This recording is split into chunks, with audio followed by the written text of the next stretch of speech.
completing the square. Let's look at two squares. We can get by with looking at one, but let's look at two. Let's look at x plus a squared and x minus a squared. This multiplies out to x squared plus 2ax plus a squared, and this multiplies out to x squared minus 2ax plus a squared. Now, what do you do to this number, the coefficient of x, to get the constant?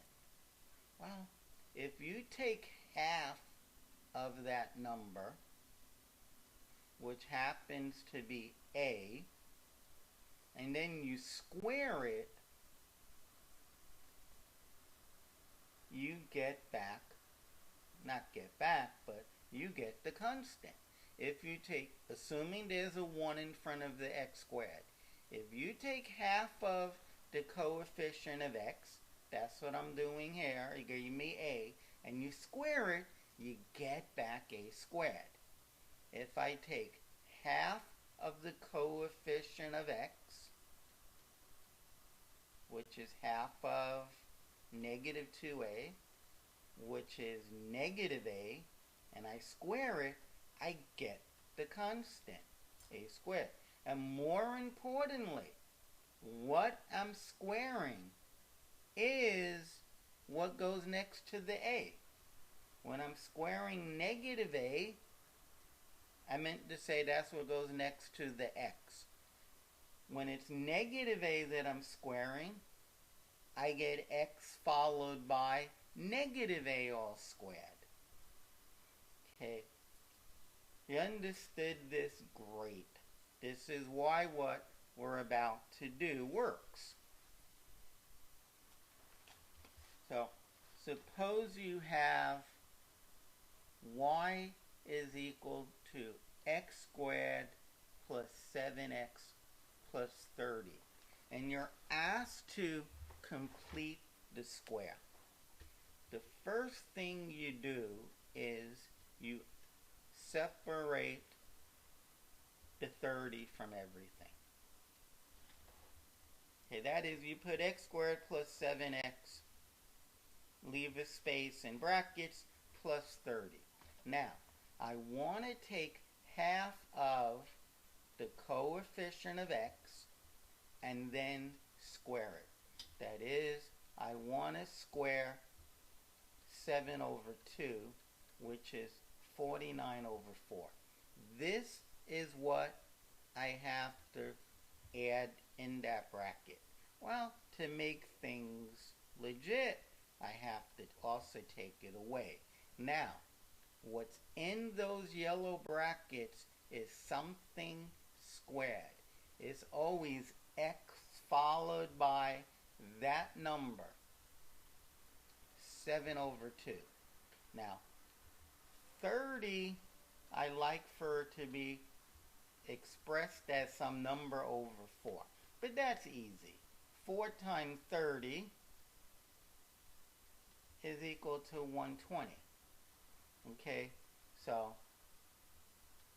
120 over 4, which is 30, minus 49 over 4, that's, I think, is 71 over 4,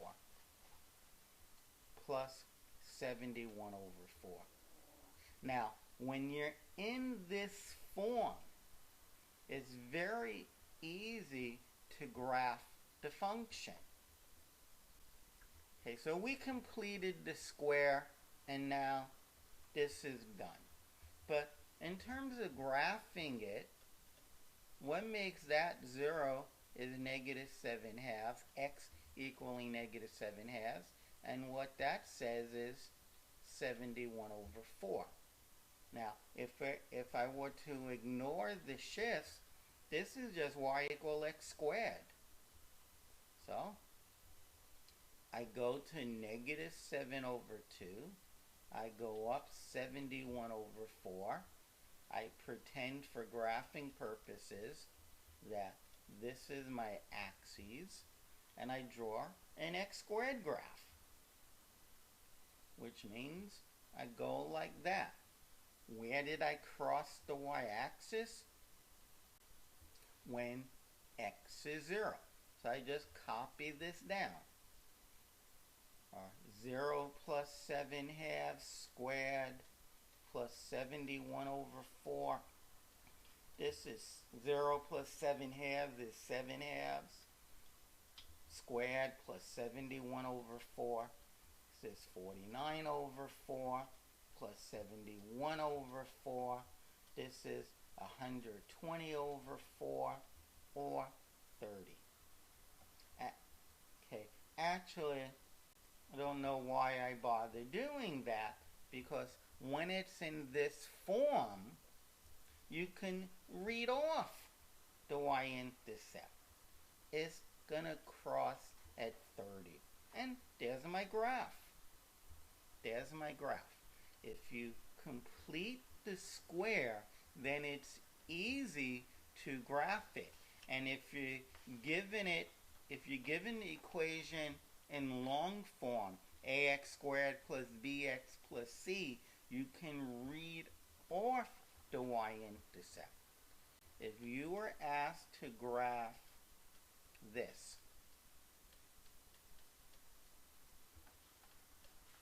again, step 1 is to isolate the constant.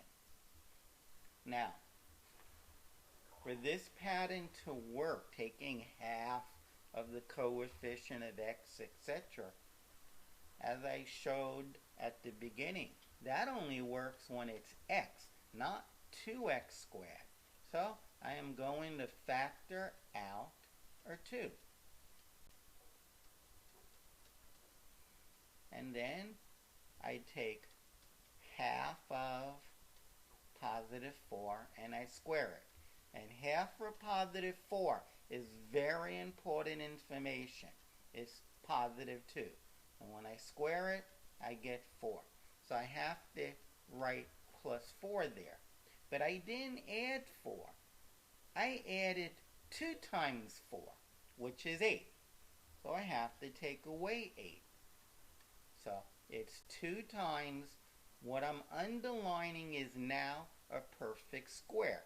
It's x followed by that number plus 2 squared plus 5. Okay. The vertex is, well, what makes that 0 is x being negative 2, and what that says is 5. And it's just a U shape. I go to negative 2, 5, right there. I pretend that this is my new axes, or my axes. Don't label them. In fact, I'll label this one y and the other one x. Y and x. And since it's in this form, I know that when x is 0, y is positive 13. Because 2 times 0 squared is 0, 8 times 0 is 0, 0 plus 0 is 0, plus 13 is 13. So, if this distance is 5, maybe that's 10, that's 15, so 13's about there. There's the graph. This is the graph of y is equal to 2x squared plus 8x plus 13. And it became easier to do because I wrote it in this form. A number times x plus minus something squared plus or minus some number. Let us try yet another one. Now, of course, if the vertex was down here, then I'd be crossing the x-axis twice, and we'd have to find those values. So So what if you were asked to graph y equals just 3x squared plus 5x plus 11, or complete the square?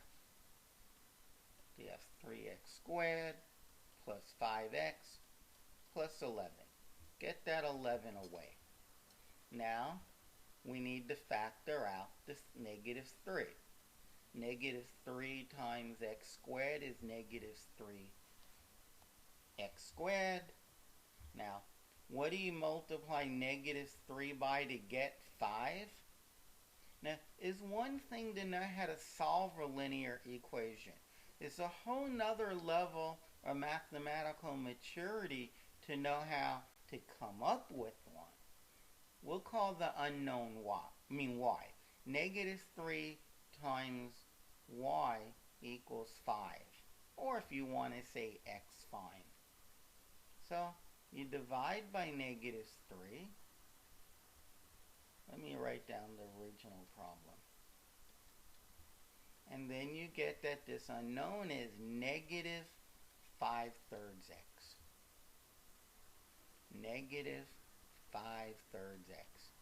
Because we're claiming that negative 3 times that times negative 5/3 x gives me 5x. So negative 3 times this gives us 5x plus 11. I wrote on that a lot, so let us write it down again.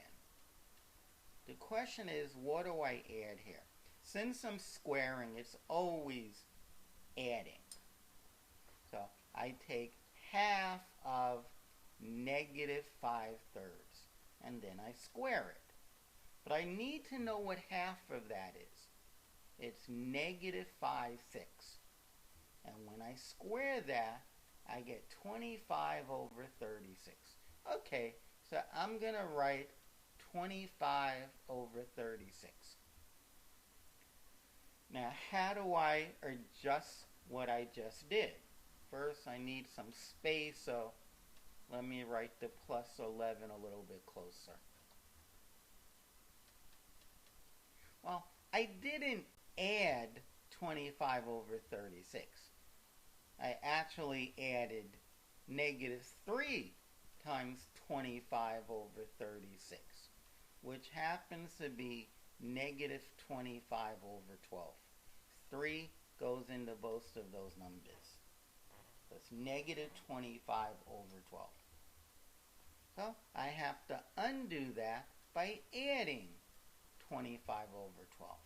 Now, I want to write 11 with a 12 on the bottom. 12 times 11 is what goes on top, which is 132. So 11 plus 25 over 12 is 157 over 12 plus 157 over 12. Negative 3 is from here. What's in the brackets is now a perfect square. It's x followed by half of that number. Half of that number is negative 5/6. Let me get rid of a lot of this side work. Now, the vertex here is what makes that 0, x being 5/6, and what does that say? 157 over 12. So, when x is 5/6, I go up to 157 over 12.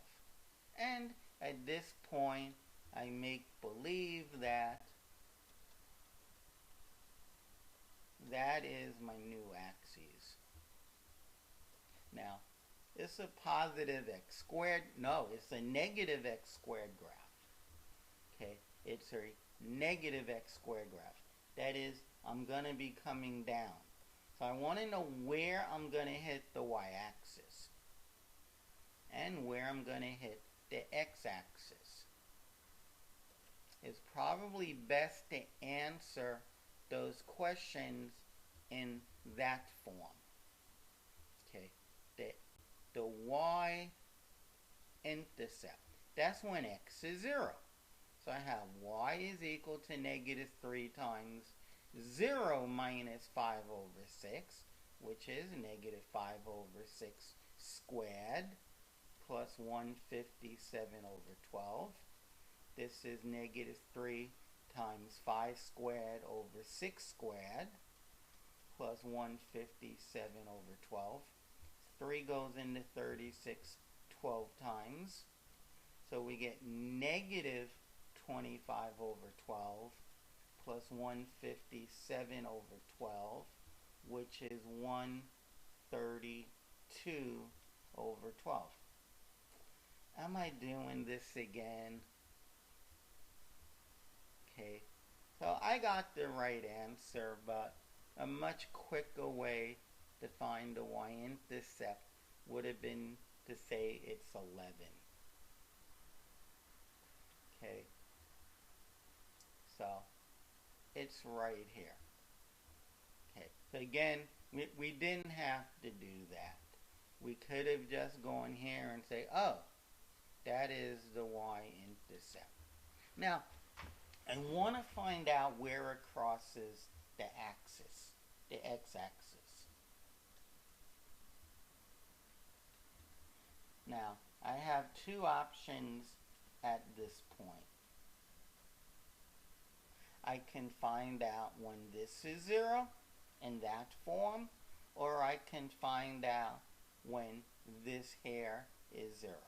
I think it's cleaner to find out when the second one is 0. You can use the original equation and maybe use the quadratic formula. So I have 0 is equal to negative 3 times this mess plus 157 over 12. I'm going to bring all of this to the other side. So I get 3 times x minus 5, 6 squared is equal to 157 over 12. So I want to find out what x minus 5, 6 squared is. That is, I'm going to divide the left side by 3, which was very friendly to do.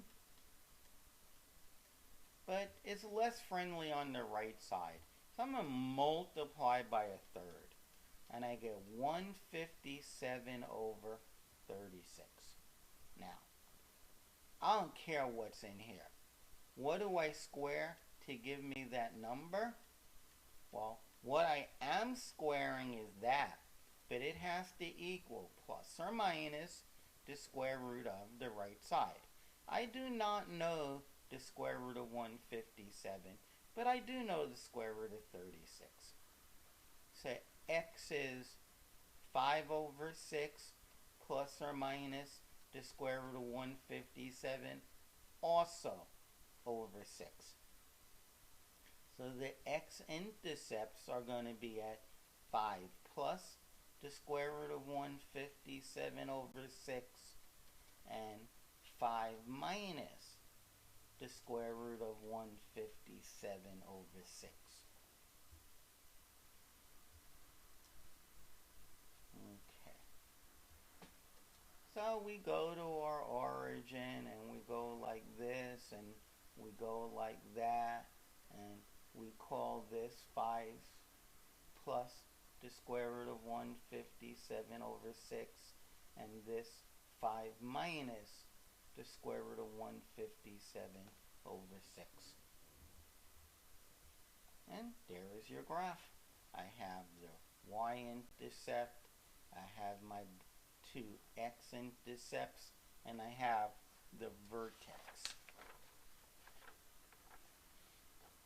Let us try one more. Suppose you wanted to graph this by completing the square.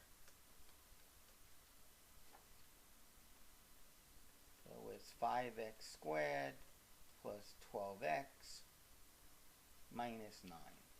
We have to factor out the 5. Well, if you write 12x, you're going to multiply it by 5. That's not going to give you 12x anymore. So you know what? Let's divide it by 5.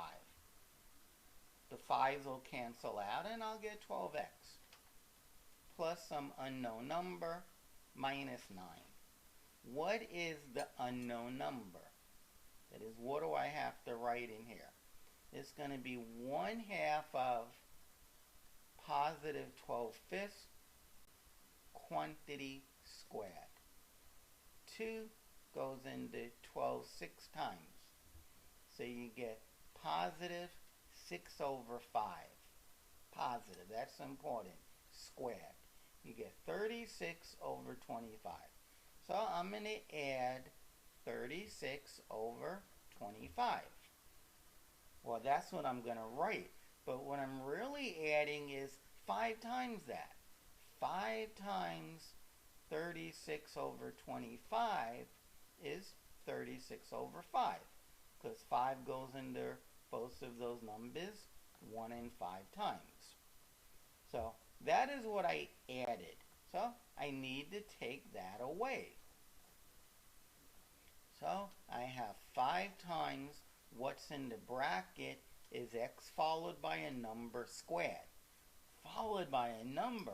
What number? Ah, that number. Positive 6 over 5. Now, I want to combine those two numbers. I want to write negative 9 with a 5 on the bottom. 5 times negative 9 tells me the answer. So negative 45 over 5, that's negative 9, minus 36 over 5, that's negative 81 over 5. So minus 81 over 5. Okay? So the vertex is going to be, well, what makes that 0 is negative 6/5. And what that says is negative 81 over 5. And before I forget, the y-intercept is negative 9. And it is a positive x graph. It is a U-shape. So I go to negative 6/5 on the x. I go to negative 81/5 on the y. Right there is the vertex. For graphing purposes, I think of this as the new axes, and I'm going to draw my U shape. And I know that that should be negative 81 over 5. And I cross the y-intercept at negative 9. So there is my graph. We should label this the x-axis. We should label that the y-axis. Now the question is, what are those 2 points? Well, that's when y is 0. Well, we know that y is 5 times x plus 6/5 squared minus 81 over 5. So when is that 0? Well, it's when what I just wrote equals 81 over 5. Because when you take away 81 over 5, you'll get 0. So 5 times x plus 6/5 is 81 over 5. Divide by 5. Sorry, you get x plus 6/5 squared is 81 over 25. What do you square to get 81 over 25? And we're calling what we're squaring x plus 6/5. And what do you square to get 81 over 25? Plus or minus 9/5. Square root of 81 is 9. Square root of 25 is 5. So taking away 6/5 from both sides, we get negative 6 plus or minus 9 over 5. That is, with the plus, we get negative 6 plus 9 over 5, which is 3/5. And with the minus 9, we get negative 15 over 5, or negative 3. Okay. So this x value here is negative 3, and this x value right there is not 6/5, but 3 over 5. And there's your graph. Okay, this is the end of the section, completing the squares. Completing the squares is a real nice way of graphing parabolas. Okay, remember the process and even remember why it works. If you have x plus a perfect square, it's always x squared plus a squared, but in the middle, 2 times ax. And if you take half of that number and you square it, you get a squared. And that's why that works.